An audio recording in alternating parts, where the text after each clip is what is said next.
온 국민의 충격과 슬픔 속에서 항공 참사 사태가 수습되고 있습니다. 정부와 지방자치단체가 수습에 사력을 다하고 있고 국가 애도기간이 선포되었습니다. 전국 각지에 분향소가 설치되어 국민적 추모가 진행됩니다. 또 유족 지원을 위한 자원봉사의 손길도 이어지고 있습니다. 그야말로 국민 모두가 마음과 힘을 모으고 있습니다. 그런데 참사를 정치적으로 호도하려는 자들이 있어서 우려하지 않을 수 없습니다. 국민의힘 박수영 의원은 줄탄핵에 후과라면서 사고를 수습할 행안부 장관도 없고 국무총리도 없다고 합니다.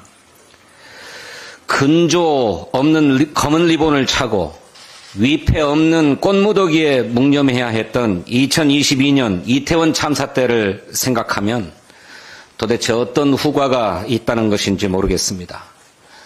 대통령과 국무총리, 행안부 장관이 지금 직무수행 중이라면 시신들은 사방으로 흩어지고 유가족들은 서로 소통도 못하고 국민은 국화꽃더미에 절을 하고 있을지도 모를 일입니다. 내란의 수괴와 주모자들을 탄핵하고 처벌하는 것은 미룰 수 없는 국헌적 의무입니다. 지난 2년 반 동안 참사마저 정치적으로 대응하려 했던 윤석열 정권의 무도함을 국민은 잊지 않았습니다. 내년도 예비비 감액으로 참사 대책이 난항이라는 거짓 선동까지 나옵니다. 예비비 삭감으로 사고 수습이 어려울 것이란 주장은 팩트 자체가 틀렸습니다. 행정안전부 예산에 재난대책비가 이미 3,600억 원 편성되어 있습니다. 이것으로 부족하면 2조 4천억 원의 예비비로 충당할 수 있습니다. 그래도 부족할 경우에는 예산 총칙 제7조에 따라 재해대책 국고 채무부담 행위로 1조 5천억 원도 추가로 사용할 수 있습니다.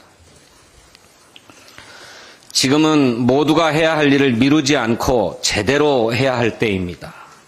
사고는 사고대로 수습하고 내란은 내란대로 처벌해야 합니다. 얄팍한 정치적 계산 따위는 집어치워야 합니다. 연이은 내란과 참사로 국민의 충격이 그 어느 때보다도 큽니다.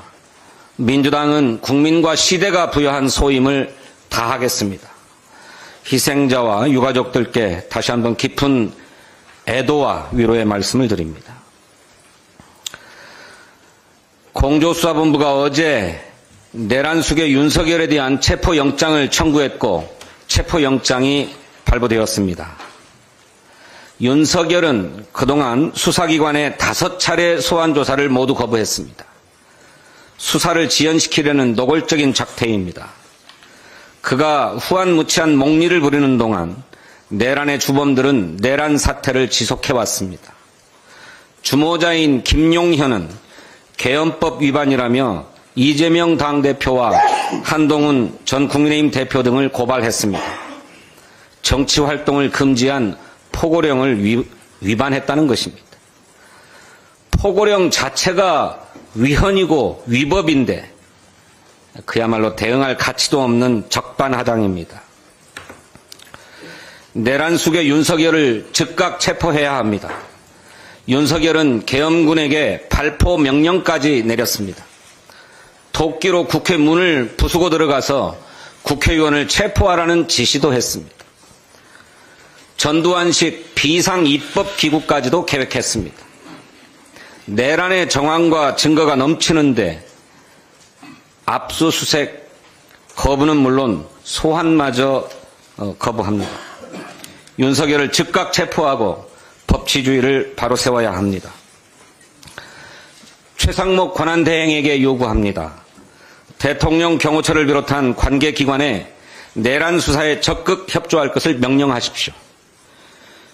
경호처는 대통령실과 관저, 안가에 대한 압수수색 영장 집행을 막아왔습니다. 명백한 수사 방해 아닙니까? 체포영장이 발부되었으니 이제 그 집행에 적극 협조하도록 해야 합니다.